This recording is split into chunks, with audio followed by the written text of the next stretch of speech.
TDP senior నేత కాల్వ శ్రీనివాసులు మీడియాతో మాట్లాడుతున్నారు. లైవ్ లో చూద్దాం.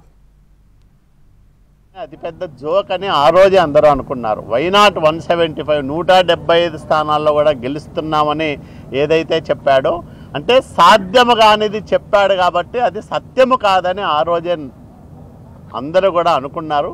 కానీ వైసీపీ భక్తులు కొంతమంది జగన్మోహన్ రెడ్డి మాటలను నమ్మి భారీగా బెట్టింగుల్లో మోసపోయినట్లు మనకు సమాచారం వస్తుంది.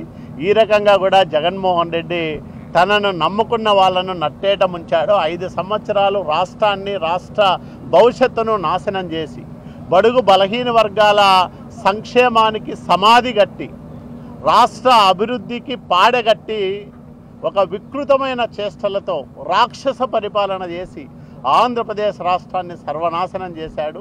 మళ్ళా గాడి తప్పిన ఈ రాష్ట్రాన్ని గాడిలో పెట్టే శక్తి కానీ అట్లాగే భ్రష్టు పట్టిపోయిన వ్యవస్థలను మళ్ళీ వాటికి ప్రాణప్రతిష్ఠ చేసే శక్తి కానీ చంద్రబాబు నాయుడు గారికి మాత్రమే ఉందని ప్రజలు నమ్మారు. కాబట్టి ఒకవైపు నరేంద్ర మోడీ గారి ఆశీస్సులు, మరోవైపు పవన్ కళ్యాణ్ గారి సహకారం, త్యాగం ఇవన్నీ కలగలిపి ఈరోజు ఎన్డీఏ కూటమి ఇంత అత్యధికమైన స్థానాల్లో విజయదుందుబి మోగిస్తూ ఉందని మీ అందరికీ నేను మనవి చేస్తాను.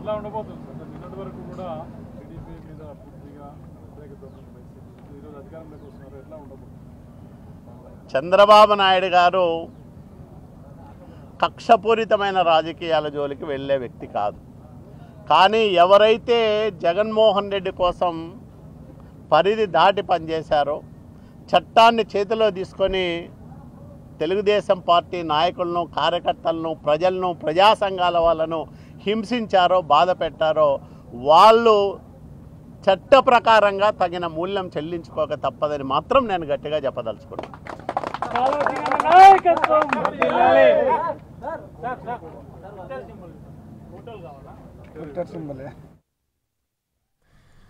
రీసెంట్ అప్డేట్స్ మరొకసారి చూద్దాం. పాలకొల్లులో నిమ్మల రామానాయుడు గెలుపు తథ్యమైపోయింది. వరుసగా 3వసారి ఆయన గెలుస్తూ ఉన్నారు. ఇక పిఠాపురం అప్డేట్ చూసినట్టయితే పిఠాపురంలో పవన్ కళ్యాణ్ గెలుపొందారు. దాదాపుగా 15వ రౌండ్ తర్వాత ఆయన 64,492 ఓట్ల మెజార్టీతో కొనసాగుతున్నారు.